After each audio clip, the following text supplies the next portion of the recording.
皆さんおはようございます。日本語礼拝部に来られた皆さんを心から祝福します。声を上げ、主を一緒に賛美しましょう。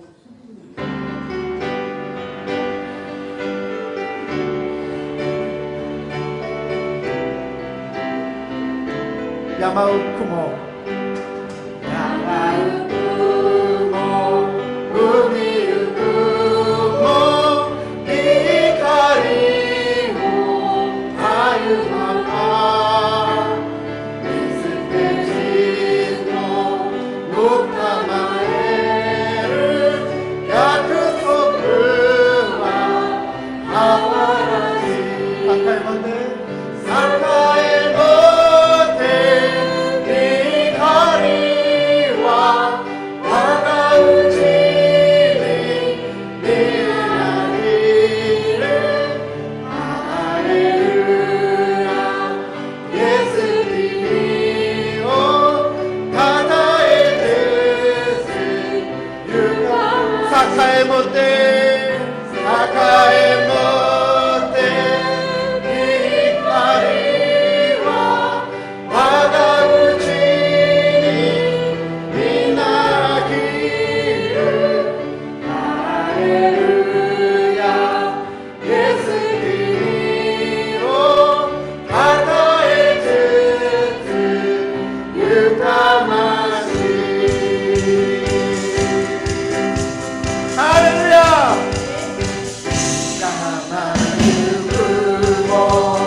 けします。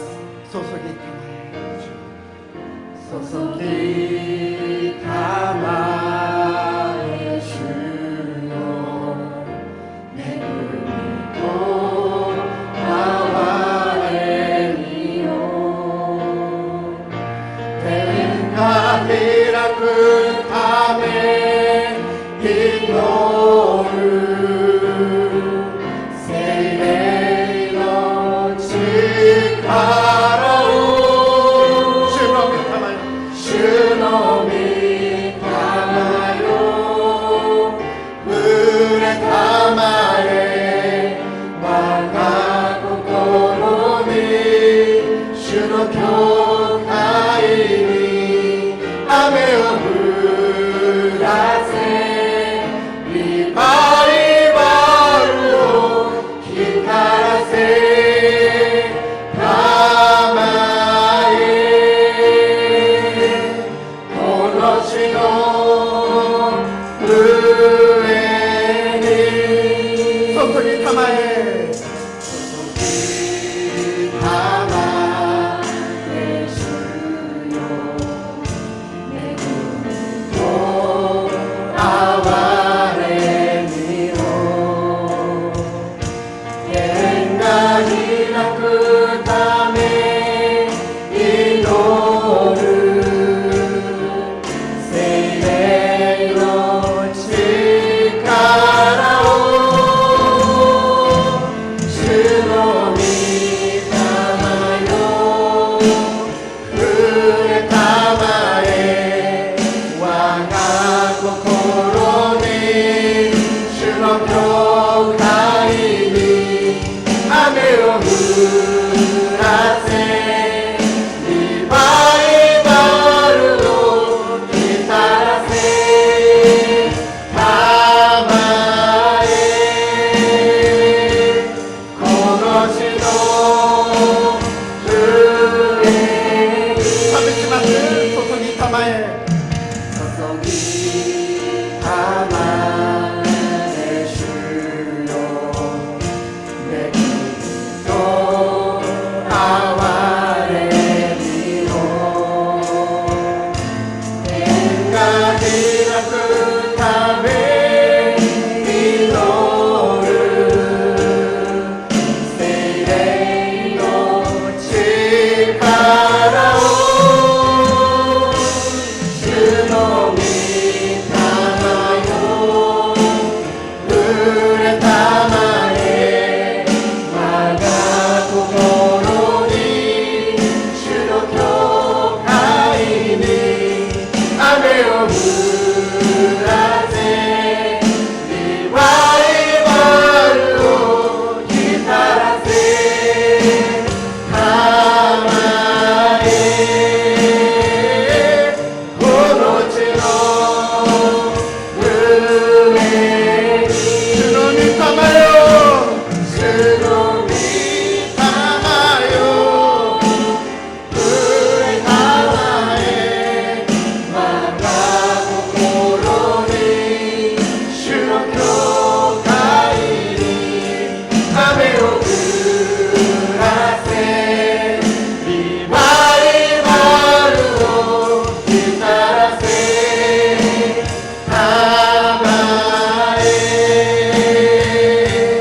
この地の上に光らせたまえ光らせたまえ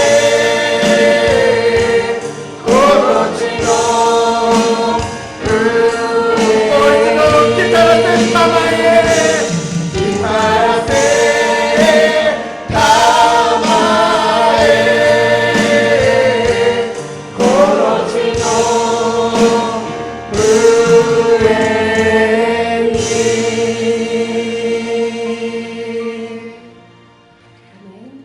ご一緒に立って賛美しましょう。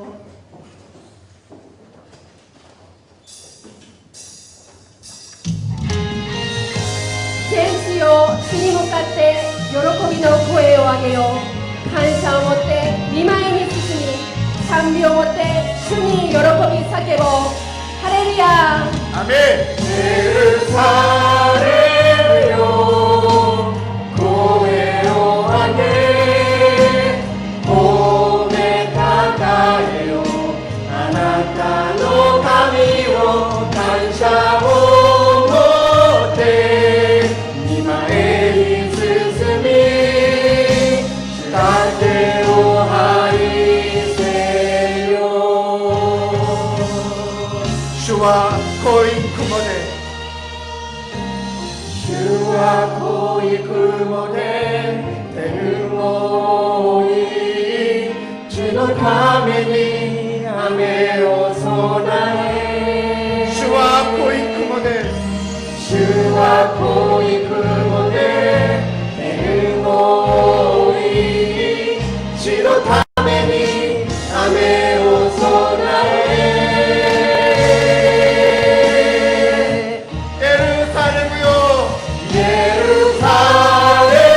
예루살렘요 고해요 안에 봄에 가까이요 아나타の神を感謝を持って御前に進みだってを愛せよ 감사を持って 感謝を持って御前に進みだけを愛せよアーメンアーメ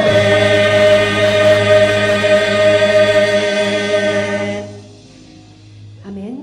使徒信条をもって私たちの信仰を告白をします。使徒信条。我は天地の作り主、全能の父なる神を信ず。我はその一人子、我らの主イエス・キリストを信ず。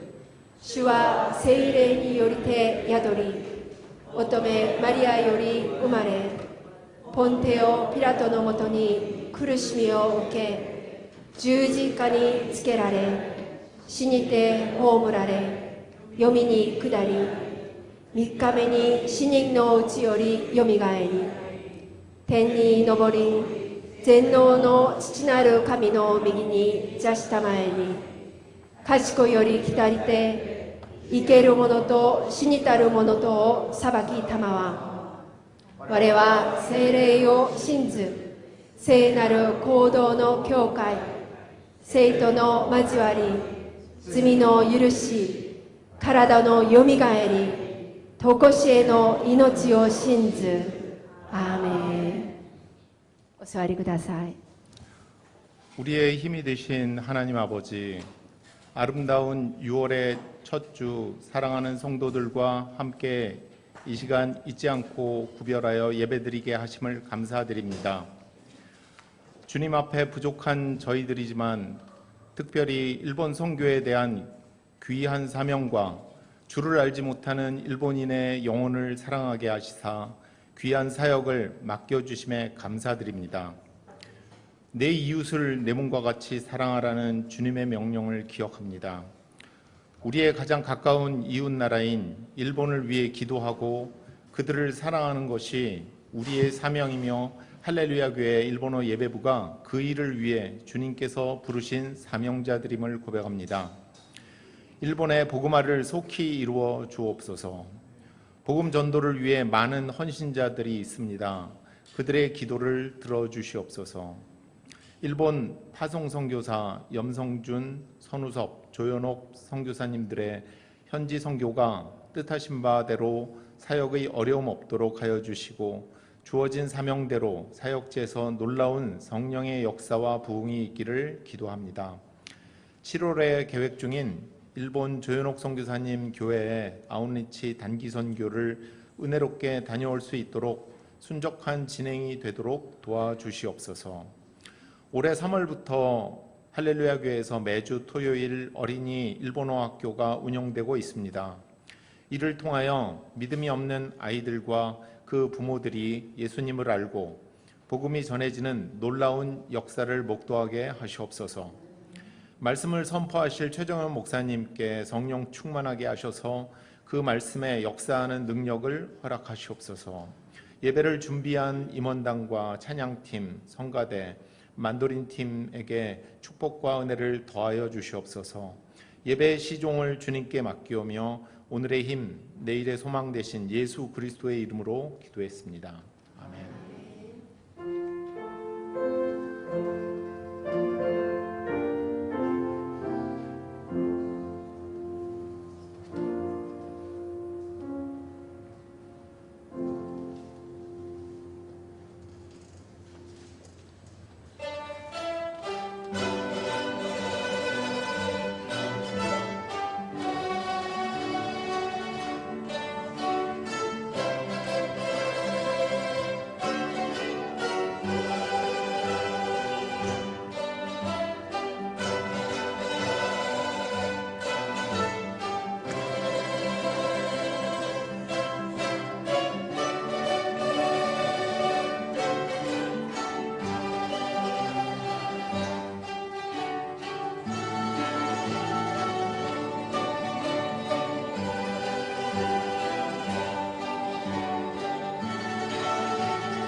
恵み深き天の父なる神様、この日も私たちを主の日の礼拝にお招きくださり、御言葉を賜り、あなたの御国の民として養い、成長させてくださったことを感謝いたします。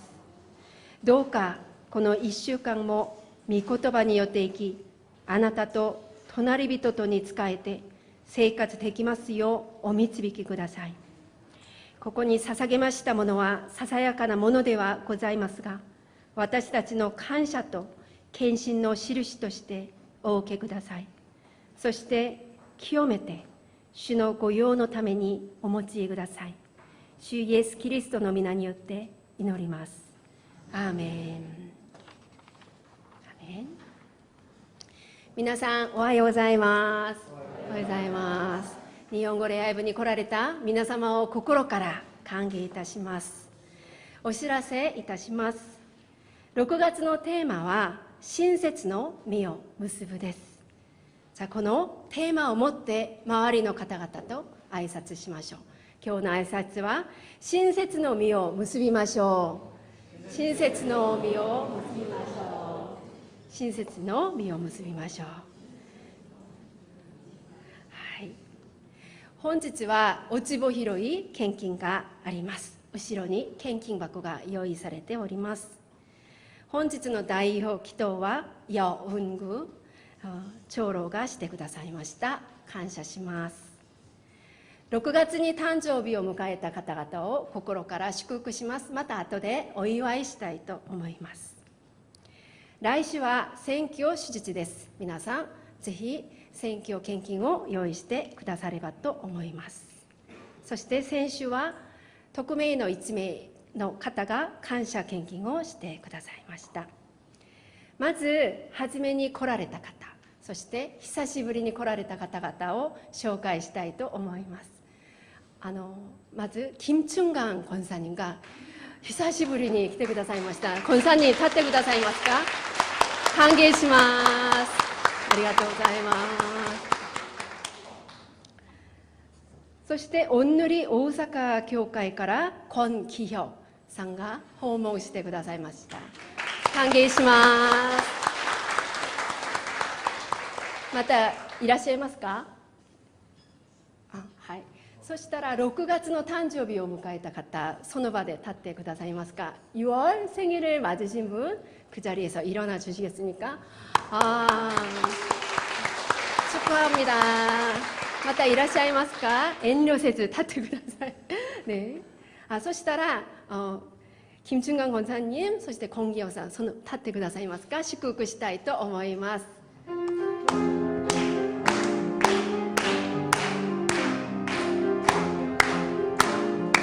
あなたを主イエスの愛で、あなたを主イエスの愛で心込めて愛します。あなたの中に主の姿が映し出されているから。じゃあ周りの方々、あなたを主イエスの愛で心込めて愛します。主の姿が映し出されているから。歓迎します。私が영구 초로가 네,忘れました。すいません。장로님 잊어버려서 죄송합니다. 다음에 또 오시길 바랍니다. 네. はい、今日の御言葉です。今日の私たちに与えられた御言葉はルカの福音書10章33節から37節までです。ルカの福音書10章33節から37節を長いんですけれども日本語と韓国語で読みたいと思います。33節、ところが旅をしていた一人のサマリア人はその人のところに来ると見てかわいそうに思った。そして近寄って傷にオリーブ油とブドウ酒を注いで包帯をし自分の家畜に乗せて宿屋に連れて行って解放した。次の日彼はデナリ2枚を取り出し宿屋の主人に渡して言った。解放してあげてください。もっと費用がかかったら私が帰りに払います。この3人の中で誰が強盗に襲われた人の隣人になったと思いますか？彼は言った。その人に憐れみ深い行いをした人です。するとイエスは言われた。あなたも行って同じようにしなさい。アーメン。네, 한국어로 읽도록 하겠습니다. 어떤 사마리아 사람은 여행하는 중 거기 이르러 그를 보고 불쌍히 여겨 가까이 가서 기름과 포도주를 그 상처에 붓고 싸매고 자기 짐승에 태워 주막으로 데리고 가서 돌보아 주니라. 그 이튿날 그가 주막 주인에게 데나리온 2를 내어주며 이르되 이 사람을 돌보아 주라. 비용이 더 들면 내가 돌아올 때에 갚으리라 하였으니 내 생각에는 이 세 사람 중에 누가 강도 만난 자의 이웃이 되겠느냐. 이르되 자비를 베푼 자니이다. 예수께서 이르시되 가서 너도 이와 같이 하라 하시니라. 아멘. 聖歌隊の賛美の後、親切1、同じようにしなさいという題にして、최정연先生に御言葉を取り継いでいただきます。本日の通訳はイ・スンウ執事がしてくださいます。오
와주신 분들 감사드리고요. 예배 마치고 저랑 같이 이야기 좀 나누고 가시면 좋을 것 같습니다. 어제 상암동에 있는 일본어 학교 선생님들이 방문을 해주셨습니다. 인터넷으로 보시고는 견학하러 오셨다고 남자 선생님 3분이 오셨거든요. 그래서 함께 사진을 찍었는데 너무 좋은 장소를 이렇게 빌려주셔서 너무 감사하다라고 인사를 하시고 다음에도 또 오겠다고 말씀을 주셨습니다. 오사라상이 지금 그 다카미자 에이코 목사님하고 함께 몽골 키즈 지금 방문 중이셔서 어머니께서 원래 원 대표셨죠. 어머니께서 오셔가지고 또 특강을 해주셨다고 합니다. 너무 감사하고 계속적으로 여러분들이 관심을 가져주시고 기도를 해주시기를 부탁드립니다. 오늘도 할렐루야 교회 일본어 예배부에 오신 여러분들을 주님의 이름으로 환영합니다. 今日もハレルヤ教会の日本語礼拝に来られた皆さんを主の皆で歓迎します。 영상으로 보시는 분들도 축복합니다. 映像でご覧になっている方々も祝福します。 꼭 저희 교회나 가까운 교회를 방문해 주시기를 바랍니다. ぜひ私たちの教会もしくは近くの教会を訪問してみてください。 이제 6월 첫째 주지요. もう6月第1週です。 올해도 벌써 반이 지나고 있습니다. 今年ももう半分近く過ぎています。 이번 달만 잘 보내도 반년을 잘 보낸 셈이 아니겠습니까? 今月が無事に終わると1年の半分を無事に過ごしたことになります。 그래서 다 함께 힘을 내시기 바랍니다. みんな頑張りましょう。 1970년 12월에 미국의 프린스턴 대학교의 심리학과 교수 2명이 선한 사마리아인 실험을 했습니다. 1970年12月、アメリカのプリンストン大学の心理学科の教授2人が良きサマリア人の実験をしました。 프린스턴 대학에는 신학과가 대단히 유명합니다. プリンストン大学は神学科がとても有名です。 그래서 이 신학과 학생들을 대상으로 신학자의 소명에 대한 인터뷰 공고를 냈습니다. この神学科の学生たちに神学者としての証明に対するインタビューの募集を出しました。 총 47명이 지원을 했습니다. 47人が志願しました。 그래서 3일에 걸쳐서 30분씩 인터뷰 약속을 잡았습니다. それで3日間30分の間隔インターバルでアポイントメントを取りました。 그리고 가는 길에는 연기자를 고용을 해서 아파서 쓰러 있는 연기를 시켰습니다. それで役者を雇って約束した場所に行くその道の途中でその役者が怪我をして倒れているふりをするようにしました。 50%의 학생들에게는 신학자의 소명에 대한 짧은 발표를 부탁했습니다. 半分の人には神学者の証明に対する発表をお願いしました。 그리고 나머지 또 50%는 선한 사마리아인에 대한 간단한 발표를 하겠죠. そして残り半分の人たちには良きサマリア人に対する発表をお願いしました。 또 반은 시간적 여유를 많이 줬습니다. そしてまた全体の中で半分は時間の余裕を持たせました。 또 반에는 교수님이 지금 기다리고 있다고 빨리 오라고 연락을 했습니다. そして残り半分の人には今教授が待ってるから急いで来てくださいというふうに話をしました。 실험 결과 사람을 돕는 데 미친 역량은 딱 한 가지뿐이었습니다. 実験結果、人を助けるのに影響を与えた唯一のフェクターは唯一たった一つでした。 바로 여유였습니다. それは余裕です。 여유가 있는 사람은 그렇지 못한 사람보다 6배나 더 많이 도와줬습니다. 余裕のある人はそうではない人より6倍もよく助けました。 저는 이 결과를 보면서 단지 한 가지 이유만은 아닐 거라는 생각이 들었습니다. 私はこれを見ながらたった一つの理由だけではないと思いました。 그렇지만 재미있었죠. でも面白いですね。 원래 이 선한 사마리아인은 예수님이 하신 비유 중에 하나입니다. この良きサマリア人の話はイエス様の例えです。 율법학자가 예수님을 시험하기 위해서 왔습니다. 立法の専門家がイエス様を試すために来ました。 선생님, 뭘 하면 영생을 얻습니까? 先生、何をしたら永遠の命を自分のものとして受けることができるでしょうか。 그러자 예수님이 되려 반문을 하시죠. するとイエス様はもう一回聞き返します。 율법에는 뭐라고 되어 있느냐? 律法には何と書いてありますか。 그러자 율법학자는 자신의 전공 분야이기 때문에 아주 자신 있게 대답을 했습니다. 律法の専門家は自分の得意分野ですので自信満々になって答えました。 하나님을 사랑하고 그리고 이웃을 사랑하라고 했습니다. 主を愛せよ、また隣人を愛せよと答えました。 예수님이 칭찬을 하셨죠. イエス様が褒められました。 그러니까 이 사람이 더 자신을 옳게 보이려고 또 질문을 합니다. この人はするともっと自分が正しいと見せようとしてもう一回聞きます。 이웃을 사랑하라고 했는데 선생님, 그러면은 이웃은 누구입니까? 隣人を愛せよと書いてますが、隣人は一体誰のことでしょうか。 그러자 예수님이 이야기를 해주십니다. するとイエス様がお話を始められます。 어떤 사람이 예루살렘에서 여리고로 내려가는 길이었죠.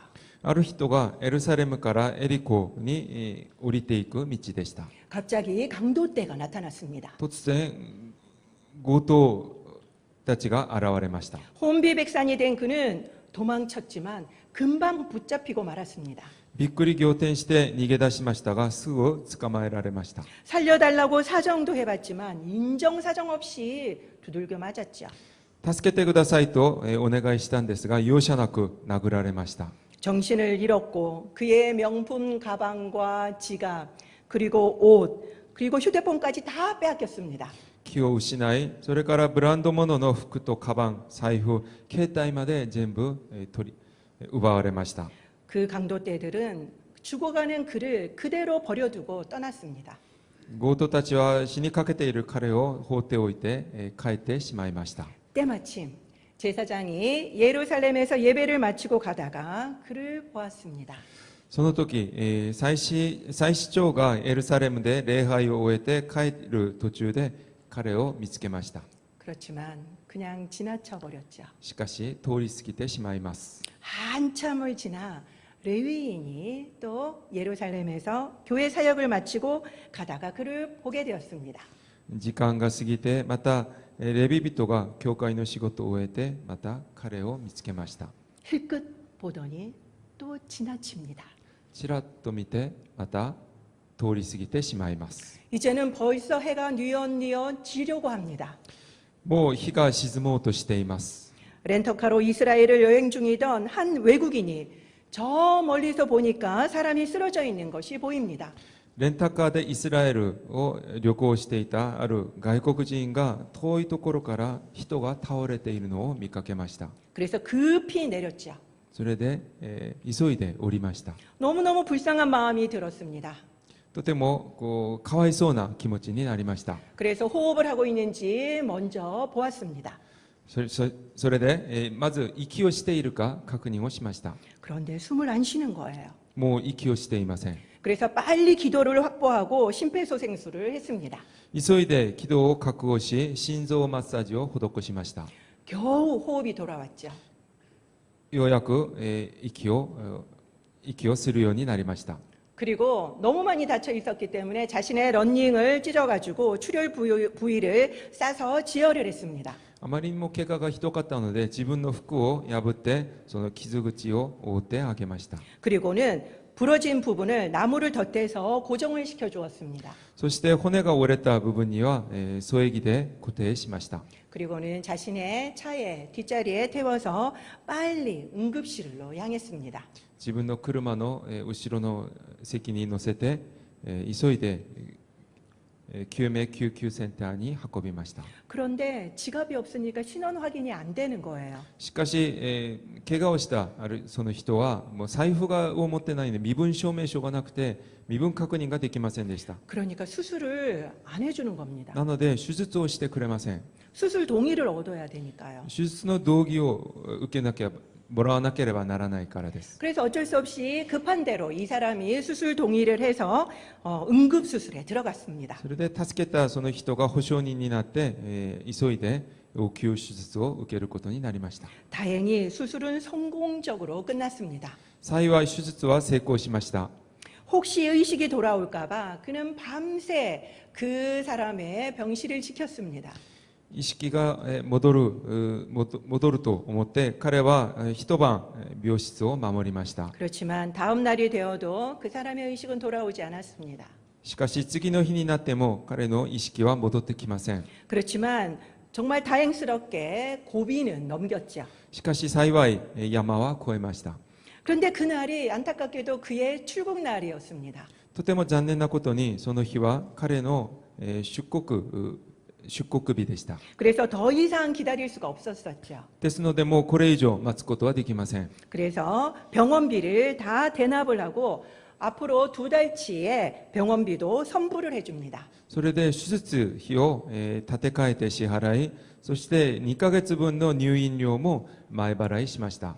혹시라도 몰라서 자신의 연락처도 남겨줍니다. そして念のために自分の連絡先も残しました。 그러자 예수님이 누가 강도 만난 자의 이웃입니까? 라고 묻습니다. この話を終えてイエス様は誰が強盗にあった人の隣人ですかと聞かれました。 사실 예루살렘은 760m 고도 위에 있습니다. エルサレムは標高760メートルの高地にあります。 그리고 여리고는 마이너스 250m 밑에 있습니다. そしてエリコは海水面より下のマイナス250メートルのところにあります。 그래서 늘 예루살렘에서 여리고는 내려간다라고 표현을 하죠. それでエルサレムからエリコまでは降りる、下るという表現を使います。 예루살렘에서 여리고까지의 직선 거리는 거의 1km 거리입니다. エルサレムからエリコまでは直線距離でいうと約 1km の先にあります。 그렇지만 산이기 때문에 굽이굽이 돌아서 가면은 거리가 36km나 걸린다고 합니다. ですが、山道ですので道がうねりくねりにしているので実際の距離は 36km になります。 그 길은 옛날에도 위험했지만 지금도 현재도 엄청나게 위험한 돌산이라고 합니다. その道は昔はもちろん今も、とても危ない道だそうです。 강도들이 출몰하는 곳이었죠. 強盗たちが現れるところです。 마땅히 도와줄 걸로 예상된 두 부류는 도와주지 않았습니다. 当然助けてあげると思った2人は助けてくれませんでした。 우리말 성경으로 보면은 제사장과 레위인이 반대쪽으로 지나갔다라고 나옵니다. 韓国語の聖書を見ると祭司長とレビ人は反対側に通り過ぎたと書かれています。 의도적으로 피했다라는 것을 알 수 있습니다. 意図的に避けたという意味ですね。 예루살렘으로 올라가는 길이라면 성전 봉사 때문에 부정해지지 않으려고 피했다라고 생각할 수 있죠. エルサレムの方に登っていく道であれば神殿の仕事があるので、汚れてはいけないという目的もあったと、考えることもできます。 그렇지만 지금은 예루살렘으로 내려오는 길이었습니다. しかし今はエルサレムから降りていく道です。 그러니까 성전 봉사를 다 끝내고 집으로 돌아가는 길이었다라는 것을 알 수 있죠. ですので神殿の奉仕仕事を終えてもう帰る途中ということが分かります。 변명의 여지가 전혀 없습니다. 言い訳できません。 오늘부터 6월의 성령의 열배는 자비입니다. 今日から始まる6月に話す聖霊の実は慈悲、日本語で親切です。 영어로는 kindness, 친절입니다. 英語ではカインドネス、親切ですね。 일본어도 신세츠, 똑같이 친절입니다. 日本語も同じく親切です。 그런데 한글 자비의 한자가 무엇인지 아십니까? 皆さんこの慈悲、茶美の漢字をどのように書くか分かりますか？ 사랑 자자에 슬플 비자를 씁니다. 愛という意味の字に悲しむの日です。 사랑은 우리가 흔히 사랑 애자를 쓰잖아요. 愛を表す愛という言葉は別にありますね。 그런데 왜 여기에서는 사랑 자자를 썼을까? しかしここでは同じ愛を意味しながら違う漢字を使っています。 사랑 애자와 사랑 자자의 용례를 살펴보면은 그 차이를 알 수가 있습니다. この愛という字とこの慈悲の字の要例を見てみるとその違いがわかります。 사랑 애자의 용례를 보면은 애정, 연애, 애인 등 이성에 대한 사랑이나 사랑의 그 감정 자체를 표현할 때가 많습니다. この愛するの愛の漢字が使われる言葉、愛情、恋愛、それから愛人などなど、理性に対する愛や愛の感情を表していることがわかります。 그렇지만 사랑 자자는 그 용례를 보면 자애, 자선 이런 것처럼 부모님의 사랑이나 아니면 다른 사람에게 베풀어 줄 때 쓰는 표현들이 많습니다. それに比べて愛の慈という言葉は慈愛、慈善のように親の愛もしくは実際施すという表現によく使われます。 실천적인 단어라는 거죠. 実践的な意味の言葉ということがわかります。 그렇지만 자비는 단지 실천적인 단어뿐만이 아닙니다. しかしこの慈悲はただ実践的な言葉だけではありません。 바로 그 슬플 빗자처럼 아픔까지 포함하고 있습니다. 悲しむ日がありますので、その痛みまで、その言葉の中に含まれています。 자비는 단순한 사랑의 감정이 아닙니다. 慈悲はただの単純な愛の感情ではありません。 그리고 단순히 자비를 베푼다는 그 행동 자체만을 나타내는 것도 아닙니다. そして単純にその慈悲を施すという行動だけを意味する言葉でもありません。 이 자비라는 것은 사랑과 더불어 바로 안타까워하는 그 슬픈 마음에서 시작된다라는 것을 알 수 있죠. この慈悲は愛とともに気の毒だ、悲しむ、憐れむという心から始まるということがわかります。 그래서 사랑 자자를 썼는 것 같습니다. それでこの愛の字を使ったと思います。 그렇다면 이 자비는 무엇일까요? そうするとこの慈悲とは一体何でしょうか。 아까 누가 이웃이냐는 예수님의 질문에 37절에 보면은 율법학자가 대답을 어떻게 합니까? さっきの誰が隣人なのかというイエス様の質問に今日の本文38節でその立法の専門家はどのように答えましたか。 우리 다 같이 한번 읽어볼까요? 시작. 자비를 베푼 자니이다.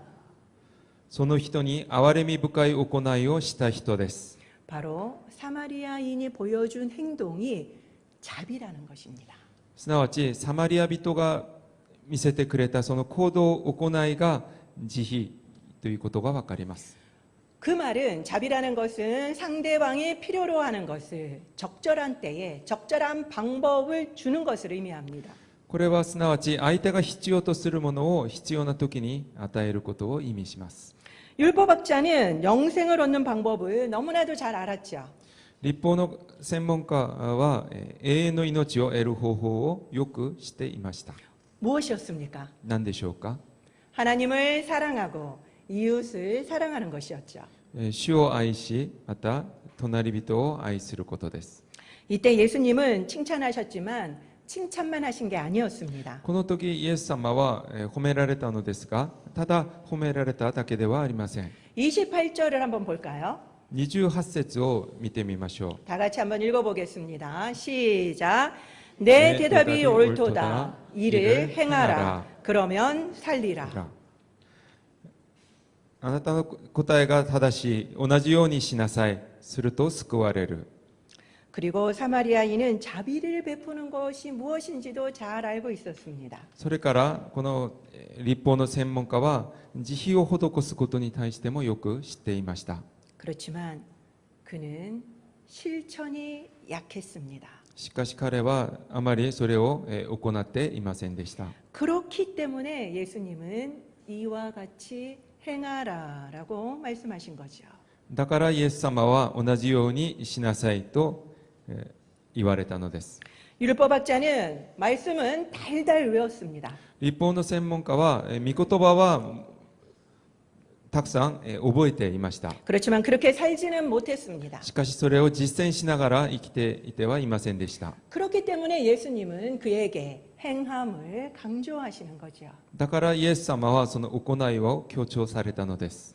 우리 한국 사람들도 이와 비슷하지 않습니까? 韓国の人たちも彼と似ていると思います。 성경도 답을 외우기에 바쁩니다. 聖書もその答えを覚えるのに必死です。 우리는 성경의 몇 퍼센트나 우리가 아는 것의 몇 퍼센트나 행하고 계십니까? 私たちは聖書の何パーセント、私たちが知っているものの何パーセントぐらい実践しているでしょうか。 그래서 저는 이번 달은 상대방의 필요를 한 개라도 적절할 때에 적절한 방법으로 행해보면 어떨까라고 권해드리고 싶습니다. それで私は今月は特別に相手が必要とする一つでもその必要な時に与えることを実践してみようかと思っています。 저는 윤리적이고 도덕적인 설교를 하고 있는 것이 아닙니다. 私は倫理的で道徳的な話をしているわけではありません。 제가 성령의 열매 시리즈를 계속하면서 가장 걱정되는 것이 무엇인지 아십니까? 皆さん、私が聖霊の実の話を皆さんにしながら一番心配しているのが何なのかご存知でしょうか。 바로 여러분들이 윤리적으로 접근할까 하는 걱정입니다. それはすなわち皆さんが倫理的なアプローチをしているのではないかということです。 우리가 성령의 열매를 맺는 것은 우리의 노력으로 얻는 것이 아니라고 말씀드렸습니다. 私たちが聖霊を実を結ぶのは私たちの努力で結ぶことではないということを覚えなければなりません。 성령으로 저절로 맺혀지는 것이라고 했습니다. 聖霊によって自然に結ぶものだと話しました。 그리고 하나님이 먼저 그것을 우리에게 베푸셨다는 것을 기억해야만 합니다. そしてその聖霊の実を神様がまず私たちに与えてくださったことを覚えなければなりません。 하나님이 먼저 그 하나님의 자비하심으로 우리에게 자비를 베푸셔서 구원하신 것입니다. 神様はまず私たちを憐れんでくださり、私たちを救ってくださいました。 그렇기 때문에 자비를 우리가 얻었기 때문에 우리가 자비를 베풀 수 있는 것입니다. 私たちは神様の慈悲を得たので、その慈悲を与えることができます。 이 순서를 꼭 기억하셔야만 합니다. この順番を必ず覚えなければなりません。 우리가 열매만 강조하다 보면은 자칫하면은 행위 구원을 강조하는 꼴이 되기 때문입니다. 私たちがこの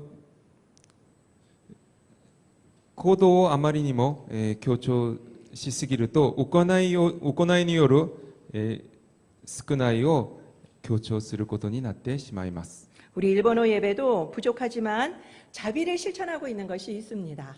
私たち日本語礼拝でもまだ足りないんですが、慈悲を実践している例が一つあります。 바로 토요 일본어 학교죠. 土曜日本語補習校です。 일본인들이 저희들에게 요청한 것은 단 하나뿐이었습니다. 日本人たちが私たちに求めたのはたった一つだけです。 바로 장소였죠. それは勉強できる場所です。 그렇지만 우리는 매주 그들이 수업을 하고 있는 시작부터 끝까지 교회에 함께 나와 있습니다. しかし私たちは授業が始まる時からそして終わるまで教会に出て一緒にいます。 그리고 부모들을 위한 음료를 내놓고 그리고 아이들을 위한 자그마한 다과들을 내놓습니다. そして親たちのための飲み物と子供のためのお菓子を出します。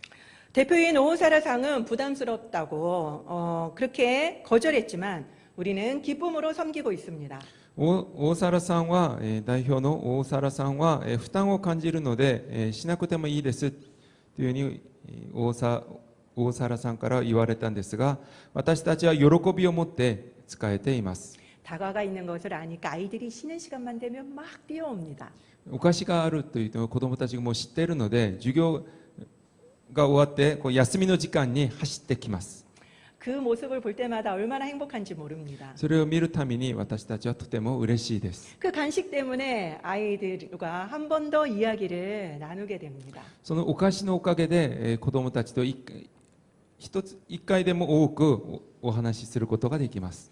이 간식도 토요일 날 나오시는 분들이 다 사비로 가지고 오셔요. このお菓子も土曜日に出てきてくれている方々が全部自分で金を出して買ってきてくださっています。 나와 주시는 것도 너무 감사한데 이 아이들이 너무 사랑스러우니까 다 그분들이 사오십니다.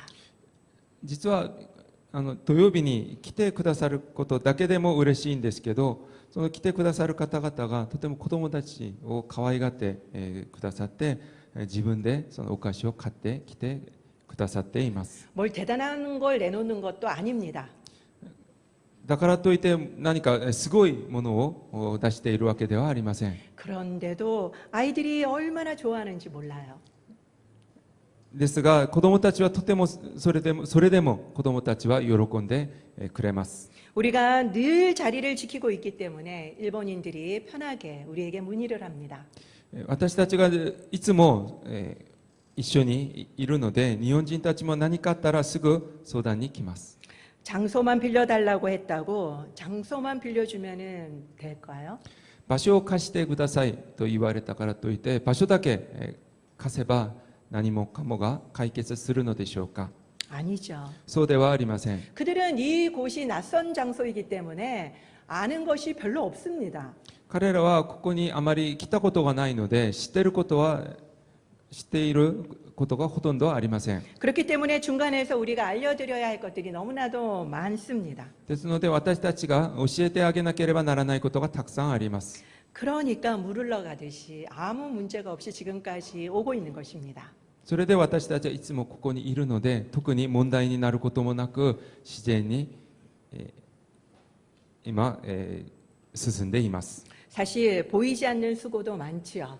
実は目に見えない見えないのに見えないところで苦労してくださっている方々がいます。 예를 들어서 교회에 결혼식이 있으면은 우리 아이들 식사할 장소도 그리고 또 음식도 옮겨야만 합니다. 例えば教会に結婚式がありますと子どもたちが食事をする場所もそしてその、食べ物も運ばなければなりません。 이걸 누가 합니까? これは誰がしますか？ 물론 식당에 있는 영양사님과 권사님이 도와주시죠. もちろん食堂の栄養士と권사님が手伝ってくださいます。 그렇지만 우리 고집사님이 이리저리 뛰어다니십니다.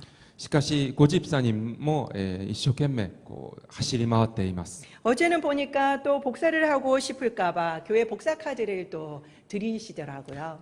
昨日見たらコピーをすることもあると思って教会のコピーカードも渡しました。 마침 복사할 일이 있었던 겁니다, 어제.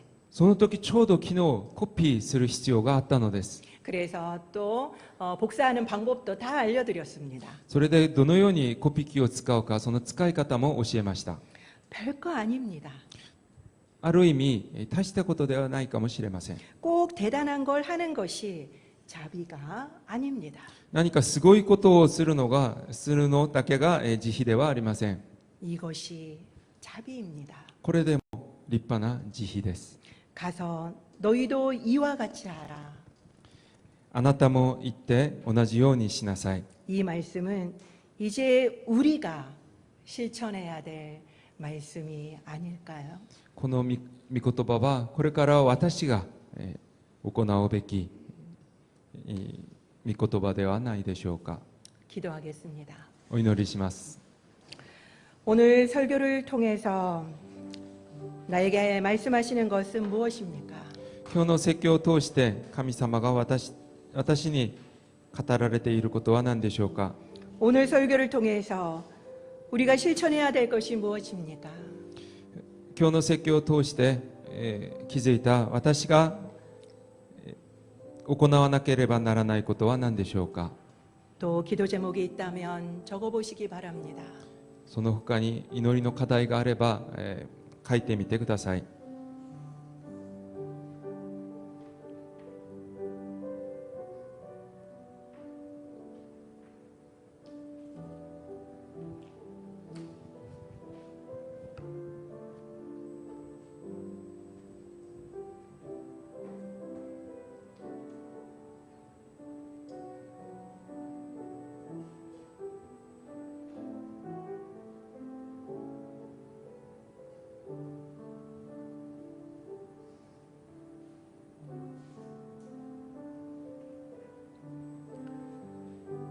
자비는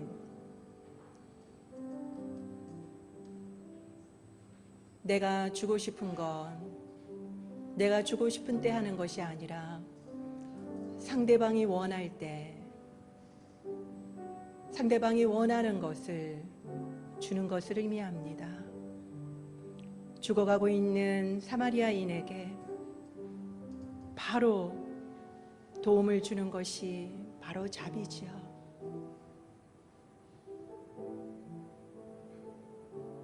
우리에게 아는 것으로 만족하지 않고 단 한 번만이라도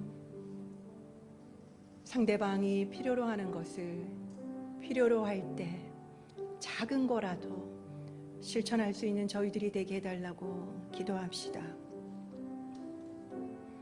또한 우리의 힘과 능력으로 하는 것이 아니라 하나님의 자비하심으로 하는 것이 될 수 있도록 성령을 구해야 할 것입니다. 또한 토요일 일본어 학교를 위해서 기도합시다. 우리는 그들에게 복음을 전하지 않습니다. 다만 하나님의 자비하심만 나누어 줄 뿐입니다. 그럼에도 불구하고 그들이 예수 그리스도의 사랑을 느끼고 그들이 예수님을 인격적으로 만날 수 있도록 함께 기도하며 나아갑시다. 또한 7월 아울리치를 위해서 잘 준비될 수 있도록 함께 기도하며 나아가도록 하겠습니다. 주님, 그렇습니다. 우리가 하고 싶은 거, 우리가 하고 싶을 때 도움을 주는 것이 아니라 상대방이 원할 때 상대방이 원하는 것을 줄 수 있는 자비의 사람이 되게 하여 주시옵소서. 무엇보다도 성령으로 충만하게 우리에게 기름 부어 주셔서 성령의 능력으로 자비를 행하는 저희들이 되게 하여 주시옵소서. 주님, 우리가 먼저 하나님의 자비하심이 어떠한지를 먼저 알게 하여 주시옵소서. 주님, 그러므로 인하여서 우리가 자연스럽게 자비의 사람이 될 수 있도록 주님, 우리를 변화시켜 주시기를 간절히 소망합니다. 주님, 우리가 토요일 일본어 학교에 나오는 그 일본인들에게 복음을 전하지는 않지만 자비의 하나님의 그 행동을 통해서 그들에게 복음이 증거되어지게 하시고 그들이 예수 그리스도를 인격적으로 믿을 수 있도록 도와주시기를 간절히 소망합니다. 주님, 또한 7월 아울리치를 주님의 손에 올려드립니다. 주님께서 우리에게 지혜를 주시고 능력을 허락하여 주셔서 주님의 뜻대로 우리가 잘 준비할 수 있도록 도와주시기를 간절히 소망합니다. 또한 지난주에 태풍으로 일본이 많은 피해를 입었습니다. 3명이 죽었고 그리고 또한 복구를 해야 되는 상황입니다.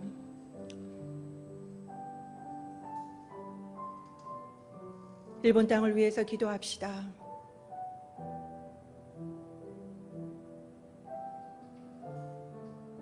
너무나도 개인주의적인 사회인지라 자신들의 아픔도 나눌 수가 없고 자신들의 힘듦도 드러낼 수 없는 그들, 온전히 예수 그리스도만이 해답임을 그들이 만날 수 있도록 함께 기도하며 나아갑시다.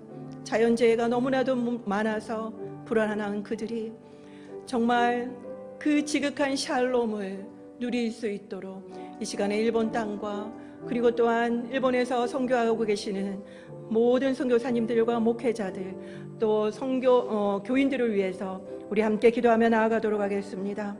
주님, 지난주에 또 태풍으로 인해서 오키나와와 또 혼슈까지 또 많은 피해를 입었습니다. 하나님, 그들 가운데 또 3명이 인명피해가 났는데 또 많은 또 집이 또 복구를 해야 되는 상황 속에 있습니다. 하나님, 그 땅을 긍휼히 여겨 주시옵소서. 그 땅을 긍휼히 여겨 주셔서 정말 그곳에 있는 자들이 하나님의 사랑을 알게 하여 주시옵시고 정말 예수 그리스도의 그 사랑으로 정말 지극한 그 평안을 그들이 누릴 수 수 있도록 인도하여 주시기를 간절히 소망합니다. 하나님, 오늘도 예배드리고 있는 수많은 교회와 또 목회자들, 선교사님들, 주님께서 정말 긍휼을 베풀어 주셔서 하나님 그들이 연약해지지 아니하고 강건하게 복음을 들고 외칠 수 있는 자들이 되게 하시고, 하나님 정말 복음의 능력을 그들이 드러낼 수 있도록 붙들어 주시기를 간절히 소망합니다. 하나님, 그곳에서 신앙생활을 하고 있는 정말 그 교인들을 주님께서 붙들어 주셔서 하나님 복음의 능력으로 살게 하시고, 또한 그것을 삶으로 보여줄 수 있는 성도님들이 될 수 있도록 인도하여 주시옵소서. 神様、ここにいる一人一人の祈りをどうぞ聞き入れ祝福してください。主イエスキリストの皆によってお祈りいたします。アーメン。では皆さんお立ちいただきまして共に賛美いたしましょう。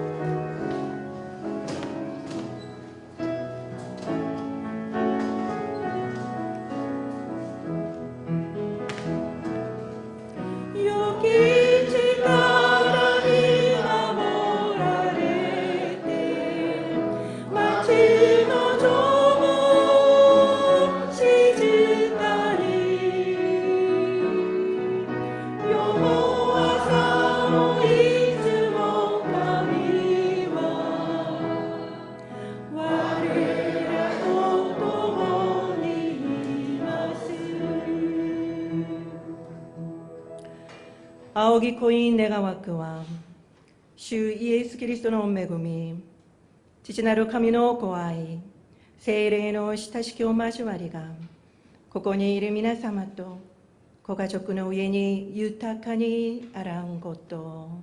アーメン。